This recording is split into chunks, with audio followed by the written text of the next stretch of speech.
जैसा कि last episode में हमने देखा कि युनलैन ने अपने डिसाइपल्स वॉरक्राफ्ट माउंटेन्स के अंदर भेज दिए थे और वो सभी डिसाइपल्स जियान को पकड़ने की कोशिश कर रहे थे। जियान अपने मास्टर के साथ था और वो उन सभी डिसाइपल से बचते हुए आगे भाग रहा था।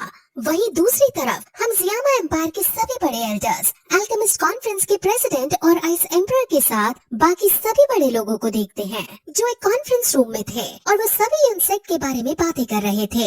इस कॉन्फ्रेंस के अंदर सभी लोग जियान की मदद करना चाहते थे, लेकिन जियान की मदद करने का मतलब था कि वो लोग युनसेक्ट के खिलाफ जा रहे हैं। उनको अब पता है कि अब युनसेक्ट उनके खिलाफ युद्ध छेड़ने वाला है।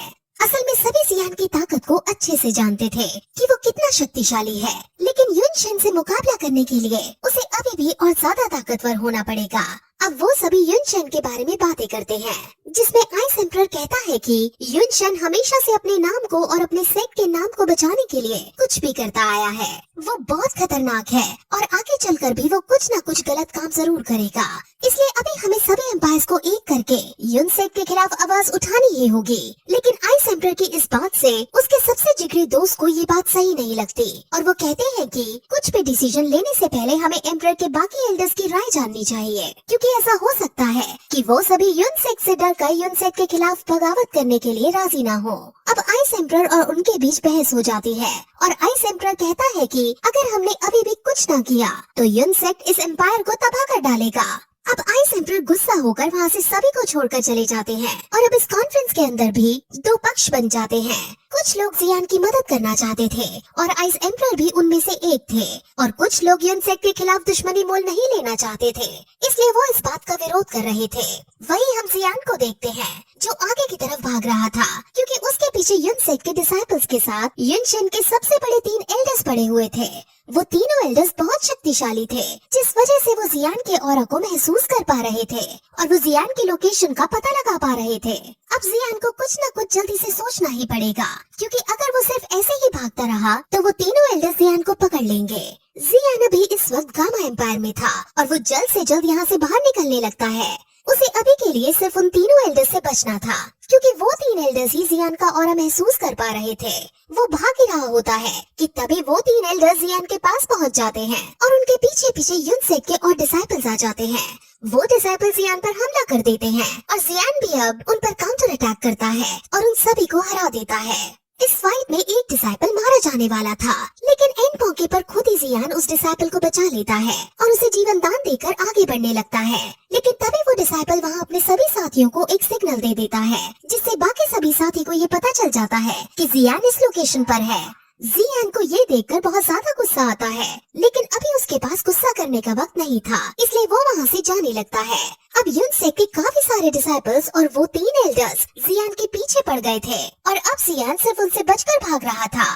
अब जियान भाग ही रहा था कि तभी वो नोटिस करता है कि उसके आसपास भाग रहे डिसाइपल्स रुक जाते हैं। जियान को कुछ समझ नहीं आता कि आखिर ये रुक क्यों गए हैं, लेकिन तभी फिर हम उन 3 एल्डर्स को देखते हैं जो जियान से आगे निकलकर उसका रास्ता रोक रहे थे।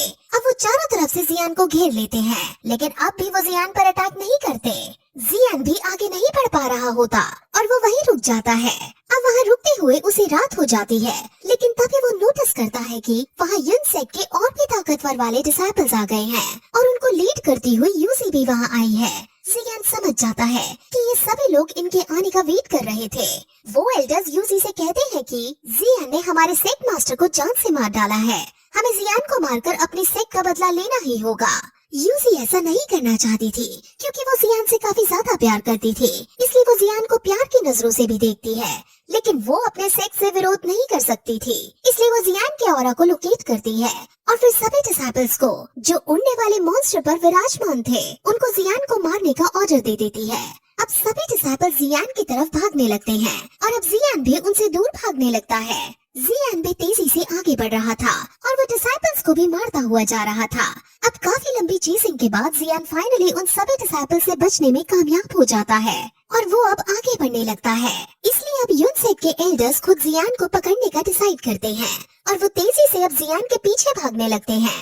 उनमें से एक एल्डर जियान के ऊपर लाइटनिंग स्ट्राइक का यूज करता है, लेकिन तभी जियान के टीचर उसे अपनी एनर्जी दे देते हैं, जिससे जियान की स्पीड और तेज हो जाती है और वो तेजी से आगे निकलने लगता है।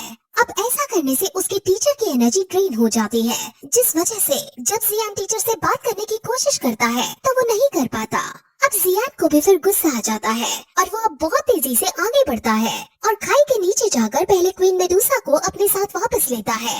वो एल्डर्स जियान को किसी भी कीमत पर पकड़ना चाहते हैं, क्योंकि वो खाली हाथ अब युन सेट के अंदर नहीं जा सकते हैं। वो अब जियान को भड़काने का डिसाइड करते हैं और जियान से कहते हैं कि जिस रात तुम्हारे पापा पर हमने अटैक किया था उस टाइम हम तीनों भी वहाँ मौजूद थे और हमने तुम्हारे पापा की मौत का खूब आनंद लिया था। तुम्हारे पापा की हमने एक एक करके हड्डी तोड़ी थी और तुम्हारे पापा बिलक बिलक कर रोते रोते कह रहे थे कि हमें जाने दो, लेकिन हमने उन्हें फिर भी नहीं जाने दिया।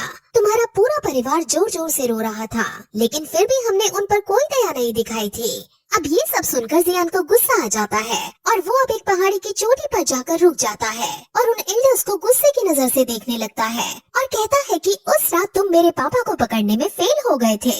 लेकिन एल्डर्स उसे कहते हैं कि क्या हुआ अगर हम तुम्हारे पापा को जान से नहीं मार पाए। हमने तुम्हारे पापा को अधमरी हालत में कर दिया था और अब तुम्हें मारने के बाद हम उन्हें ढूंढकर और तुम्हारे साथ साथ फिर उन्हें भी हम मौत के घाट उतार देंगे। अब जैसे ही जियान ये सुनता है वैसे ही वो जोर से गुस्से से उन्हें गाली देता है और कहता है कि अगर हिम्मत है तो मुझे मार कर दिखाओ। ये कहते ही वो एल्डर जियान की तरफ आगे आने लगते हैं, लेकिन जियान भी अब डरता नहीं है और वो भी उनकी तरफ बढ़ने लगता है। लेकिन तभी हम देखते हैं कि क्वीन मेडुसा के ऑर्डर पर माउंटेन्स के सबसे खतरनाक और ताकतवर मॉन्स्टर यहाँ आ गए हैं और वो सभी इन तीनों डिसाइपल्स पर हमला करने लगते हैं। ये मॉन्स्टर्स इतने ज्यादा शक्तिशाली थे कि ये अलग अलग टेक्निक्स का यूज करके एल्डर्स पर हमला करने लगते हैं और अब एल्डर्स को काफी मुश्किल होने लगती है। और अब जियान उन तीनों एल्डर्स को जान से मारने का डिसाइड करता है और वो अपने अंदर एक खास तरह की एनर्जी को समन करता है, जिसके बारे में हमें आगे वाले एपिसोड में पता चलेगा, क्योंकि ये एपिसोड इस तरह यहीं खत्म हो जाता है।